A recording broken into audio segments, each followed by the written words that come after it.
असा सक्तीचा निर्बंध लावू नका. पण एवढे वर्ष झाल्यानंतरही मराठी भाषा याच्यासाठी सक्ती केली तर वाईट काय त्यामध्ये? आणि तुमच्या सरकारने काढलाय ना. आता आहे, जेव्हा परमिट देतात जेव्हा परमिट देतात ना, तेव्हा पण तो चालक आहे ना, त्यांच्याकडून ते मराठी भाषाच्या बेसिक ज्ञानच्या एक टेस्ट घेतात. तो टेस्ट घेणारे लोक कोण होते तुम्ही जरा विचारून घ्या. म्हणजे माझ्या याच्यावर काही विरोध नाही. आता सरकारतर्फे मराठी भाषा शिकवण्याचा नवीन केंद्र सुरू होत आहे.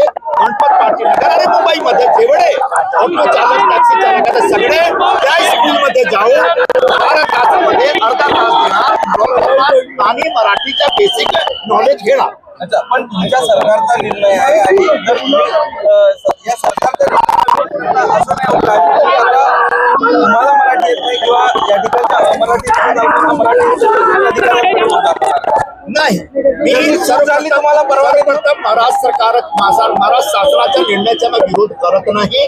फक्त एक नम्रपणे मी माझे मंत्री महोदयांना सांगितलं की एक कामचलाऊ मराठी भाषाचा विषय चांगला आहे, पण सक्तीचा जो विषय आहे त्याच्यावर फेरविचार केला पाहिजे. पण सक्ती केली तर त्यात गैर काय आहे? महाराष्ट्र गैर आहे कारण असं आहे. आता तुम्हाला आता जर हे पण समजून घ्या, देशाचा जो राज्य घटना आहे त्याच्यामध्ये 3 महत्वपूर्ण तरतूद आहे.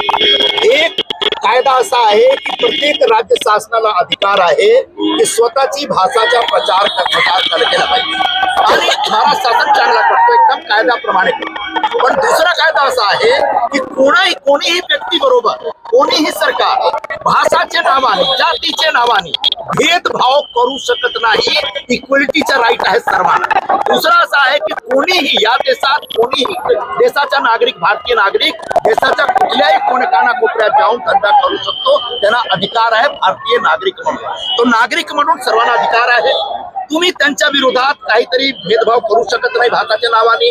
पण तुम्ही राज्य सरकार आहात, भाषाचा प्रचार प्रसार करा. तर नंतर जेव्हा तुम्हाला तुमचा एक कार्यक्रम चालू आहे, तुम्ही योजना राबवता, तेव्हा सगळे जो अमराठी भाषिक आहेत त्यांना सांगा की बाबा मी तुमच्यासाठी एक सोयीसुविधा उपलब्ध करून देतो, तुम्ही मराठी शिकून घ्या आणि काहीतरी चांगली मराठी बोला. पण सर, जे रिक्षा चालक आहे त्यांना आता 60-60 वर्ष 2-2, 3-3 पिढ्या ते सगळे बोलतात